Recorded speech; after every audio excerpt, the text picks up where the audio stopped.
राम राम मेरे संघर्षशील मित्रों और किसान के हालचाल सवानंद मंगल होए। देखो अब आपका अगला टॉपिक है मेंडल के नियम। अपन ने सब शब्दावलियां जेनेटिक्स से संबंधित शब्दावलियां पढ़ ली थी। अब अपन बात करेंगे मेंडल के नियम। अब मेंडल ने क्या हुआ, मेंडल चाचा ने क्या दिए, 3 नियम दिए। पहला नियम दिया प्रभाविकता का नियम। प्रभाविकता का नियम वही कल पढ़ाया था मम्मी और पापा वाली बात। हाँ, चैनल किसका चलेगा? पिताजी का, जो प्रभावी होगा। दूसरा क्या है? पृथक्करण का नियम। पृथक्करण का नियम, इसे युग्मकों की शुद्धता का नियम भी कहेंगे, अभी देखेंगे अभी। तीसरा है स्वतंत्र अपव्यूहन का नियम। स्वतंत्र अपव्यूहन का नियम, आजादी का नियम। हाँ, आजकल की पीढ़ियां आजाद हो रही है, माँ बाप की कहना नहीं मानती है। ये नियम मेंडल चाचा ने पहले ही बता दिया। देखो तीनों फनी अंदाज में अपन बात करते हैं, शानदार। तीनों नियम को आज बिल्कुल आपको घोट के पिला देंगे। देखो पहला नियम क्या है? प्रभाविकता का नियम। ये वही चीज है दोस्तों, एक 6 फीट लंबा आदमी, और लंबे को आपसे बताते हो टीटी, है ना। 6 फीट लंबा आदमी जैसे खली है ना, एक वो ना खली, और राजपाल यादव 3, 3.5, 4 फुट का आदमी है ना, राजपाल यादव, यानी इसको अपन टीटी से बताते हैं। जब इनकी शादी करा दी जाती है, इनकी क्या करा दी जाती है? शादी करा जाती है। देखो यहां युग्मक बनेंगे, ठीक है। और इनकी जब शादी करवाई जाती है, यानी क्रॉस करवाया जाता है, तो क्या होता है कि यहां पर टीटी एक संतान पैदा होती है। लेकिन ये कैसे पैदा होती है दोस्तों? अब देखो सोचो, ये लंबा, ये छोटू, ये लंबू, ये छोटू, कैसी होनी चाहिए संतान? मिडिल होनी चाहिए ना। लेकिन नहीं, यह है गब्बर, और जिसकी लाठी उसका भैंस। और यहां क्या हो जाता है? नियम प्रभाविकता का लागू होता है, और संतान कैसी पैदा होती है? लंबी। कैसी होती है?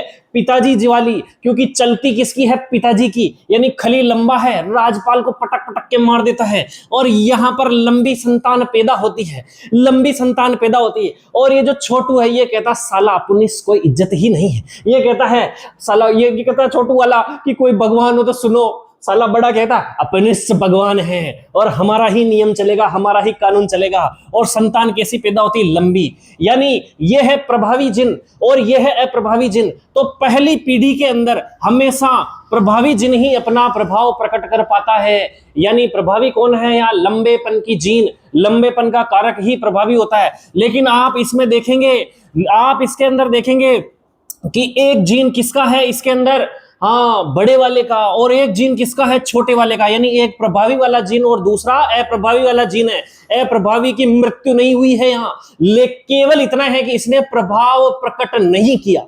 कौन सी पीढ़ी में? F2 पीढ़ी में। यही कौन सा नियम है? प्रभाविकता का नियम। कौन सा नियम है? प्रभाविकता का नियम। यानी F1 पीढ़ी के अंदर संतति में हमेशा प्रभावी जिनका ही चलता है, यानी वो प्रभावी जिन ही अपना प्रभाव प्रकट कर पाता है। आगे बात समझ में? प्रभाविकता का नियम ये होगा। अब ये छोटू कहता साला अपना अपना टाइम भी कभी न कभी तो आएगा।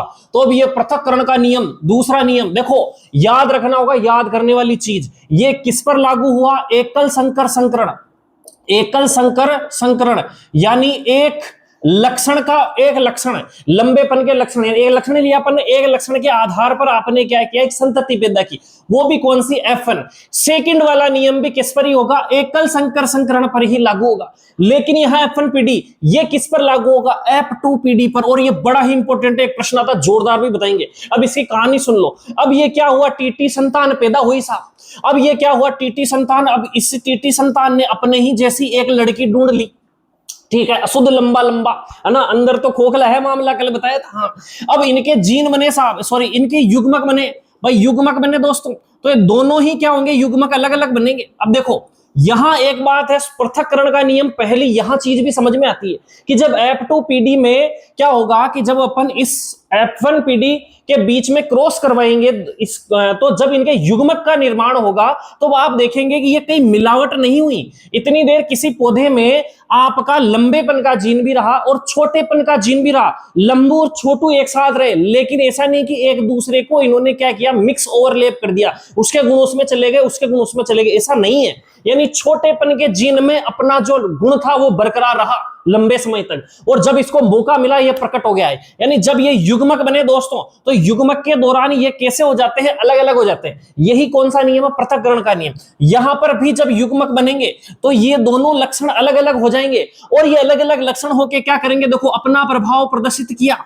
क्या किया साहब, अपना प्रभाव प्रदर्शित किया। गलत से मिला दिया रे, इससे मिलाओ टी टी, यानी देखो लंबू, ओहो फिर से लंबू, और इधर मिलाओ तो अरे फिर से लंबू। ओ तेरी तो, अब देखो यहां, अब उस छोटू ने कहा था ना अपना टाइम आएगा, निकल गया पुष्पा राज, झुकेगा नहीं साला, एक दिन तो अपना प्रभाव प्रदर्शित करेगा ही करेगा। अब देखो इसने वापस अपना प्रभाव क्या हुआ, प्रदर्शित किया, यानी F1PD में इसने प्रभाव नहीं दिखाया, लेकिन पृथक्करण के नियम के अनुसार अपनी, और दूसरा नियम है इसका युग्मकों का शुद्धता का नियम, युग्मकों की शुद्धता का नियम भी कहते हैं इसको, शुद्धता का नियम। शुद्धता का नियम का मतलब आप देखिए कि ये युग्मक निर्माण के दौरान दोनों ही गुणों ने अलग अलग प्रभाव प्रदर्शित किया, अलग अलग हो गए, कहीं मिक्स नहीं हुए, ये वापस लंबा और ये छोटा ही हुआ जब इनसे युग्मक बने। आपको पता है ना युग्मक क्या होता है, नहीं तो छोटी सी कहानी आपको मैं समझा देता हूं, आपसे भी मारसा भी युग्मक क्या समझाए जा रहे, चलो सुनो। होता क्या है मानव के अंदर, ये लिंग निर्धारण के अंदर और ढंग से पढ़ेंगे, लेकिन मानव में 46 गुणसूत्र हैं, उनमें से 22 है कायिक गुणसूत्र, कायिक गुणसूत्र, ठीक है, और 2 है लिंग गुणसूत्र, लिंग गुणसूत्र। जो अगर नर की बात करें, नर में होता है शुक्राणु, शुक्राणु। अब यहां पर क्या होगा, इस शुक्राणु में हमेशा गुणसूत्रों की संख्या कैसी रहेगी, आधी रहेगी, यानी 23 ही रहेंगे, यानी इसमें 22 तो क्या हो गए, ये कायिक गुणसूत्र है, ठीक है। और एक क्या होगा, या तो भाई नर में क्या होता है, एक्स वाई होता है, या तो एक्स वाला होगा या फिर वाई वाला होगा, यानी ये शुक्राणु में क्या होती है, गुणसूत्रों की संख्या क्या रहती है, आधी, और ये आधी रहने को ही क्या कहते हैं आप, युग्मक, क्या कहते हैं, युग्मक। इसी प्रकार से अंडाणु की बात करें तो अंडाणु में भी 22 प्लस, देखो मादा में रहता है अंडाणु, तो मादा में हमेशा केवल एक्स एक्स ही रहेगा, कौन से, लिंग गुणसूत्रों की बात कर रहे हैं भाई, 44 तो ये हो गए भाई, 22 जोड़ी का मतलब 44 तो ये हो गए, अब बचे दो तो लिंग गुणसूत्र होंगे, यानी एक जोड़ी, तो इसमें तो होता है मादाओं में एक्स एक्स, और नर के अंदर होता है एक्स वाई, समझ में आ गई।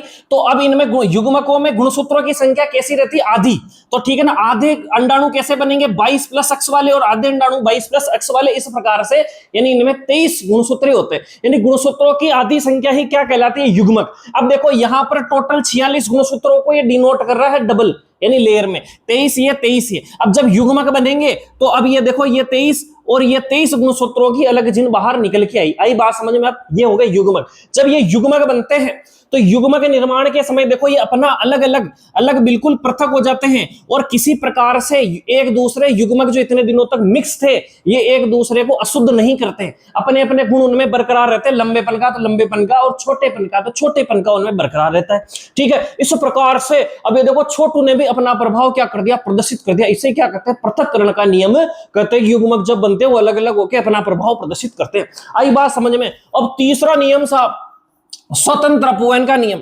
मेंडल चाचा ने क्या किया कि साले एक गुण लेके अपन बोर हो गए, अब ले लेते हैं अपन 2 गुण। क्या ले लेते हैं, 2 गुण। ये लो साहब 2 गुण ले लिए। 2 गुण को अपन ने क्या कहा, द्विसंकर क्रॉस कह दिया, यानी 2 अपन ने क्या कर लिए, 2 गुण ले लिए। कौन से लिए तो साहब मटर का जो दाना था वो कैसा था, एक तो लिया उसने गोल और पीला, है ना।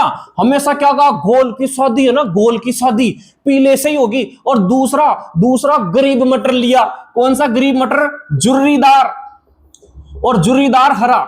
यानी इन्होंने नियम बनाया कि भाई हमेशा इसको कैसे बताते हैं, आर आर वाई वाई, और इसको कैसे बताते हैं, छोटे आर आर और छोटे वाई वाई से बताते हैं। ठीक, बात समझ में आ गई। अब हुआ क्या कि ये देखो, ये तो है मेरे बढ़िया मस्त ताजा मटर है ना, गोल। अब इनका नियम क्या निकाला संतान ने, भाई इसमें ब्राह्मण की शादी ब्राह्मण से, बढ़िया की शादी बढ़िया से ही। इसी प्रकार से गोल की शादी में से पीले की सही रहेगी, यानी जो गोल मटर होगा वो ही क्या रहेगा, पीला रहेगा। नियम है बिल्कुल फाइनल। और जुर्रीदार होगा ना वो हरा ही रहेगा। अब क्या हुआ, इनकी कुचली संतान हुई साहब। अब संतान में भी क्या हुआ, वापस वही लक्षण आपको पता है इधर वाला, है ना, ये आर आर और वाई वाई। ये कैसा हुआ भाई, है तो संकर है, अशुद्ध है ये, लेकिन कैसे हुए, गोल पीले हुए, गोल पीले।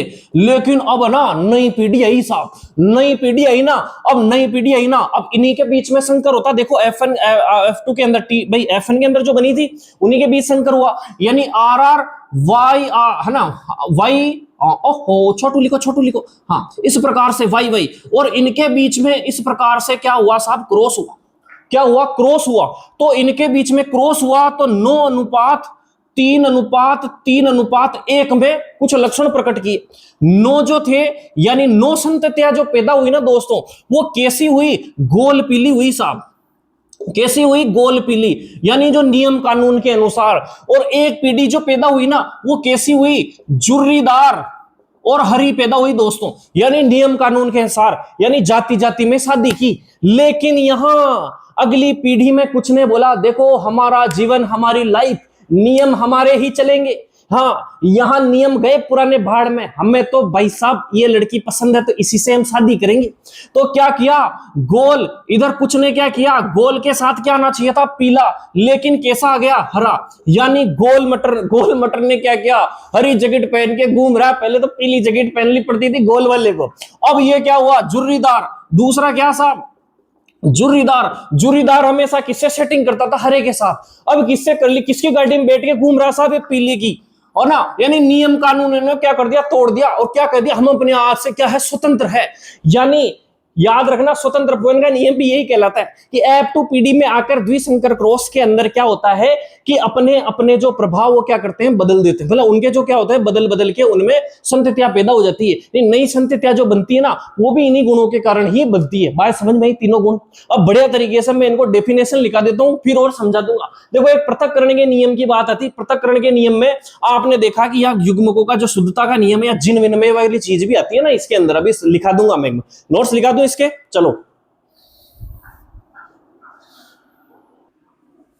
हाँ छापो दोस्तों। प्रभाविकता का नियम देखो, नीचे मैंने एग्जाम्पल भी लिख दिए कि मनुष्य में काली आंख का रंग नीली आंख पर प्रभावी, यानी आपके पिताजी की आंखें काली है और माताजी की नीली है, तो पहली संतान के आंखों का रंग हमेशा काली ही होगा। समझ में आ गया ना? काली रंग प्रभावी है। काले बाल लाल बाल पर प्रभावी है, यानी पिताजी के बाल यदि लाल है, माताजी के बाल काले हैं, तो यानी काले बाल वाली संतान ही पैदा होगी पहली। इसी तरीके से खरगोश के बालों का रंग भी आपके यहाँ बताया गया। लेकिन लास्ट लाइन में लिखी है, प्रभाविकता का नियम सर्वसत्य नहीं है। कुछ परिस्थितियों में प्रभावी जीन पूर्ण प्रभाविकता प्रदर्शित नहीं कर पाते, यानी इसके प्रकृति में कुछ नियम के अपवाद भी हैं, वो अपन कल पढ़ेंगे। ओके, छाप लिया, आगे बढ़ते हैं। हाँ दोस्तों, दूसरा नियम छापो। देखो, अलग अलग 360 डिग्री एंगल पर मैंने आपको पूरे तरीके से घुमा घुमा के इस पूरे नियम को ढंग से समझा दिया और लिख दिया है। अब आप कभी नहीं भूलोगे ना, तो इसे युग्मकों की शुद्धता का नियम भी कहते हैं। स्क्रीनशॉट ले लो, फिर आगे की ओर चलते हैं। हाँ दोस्तों, छापो तीसरा नियम, स्वतंत्र अपवयन का नियम। ठीक है, ये ध्यान रखना, स्टार लगा लेना, केवल द्विसंकर संकरण पर भी लागू होता है। ठीक, यानी अर्थात एक लक्षण की वंशागति दूसरे लक्षण की उपस्थिति का कोई प्रभाव इस पर नहीं पड़ता है, अतः स्वतंत्र अपवयन का नियम कहलाता है। ठीक है, स्क्रीनशॉट ले लो इसको। वीडियो अच्छा लगा हो तो लाइक शेयर सब्सक्राइब करें। ओके, जय सिया राम।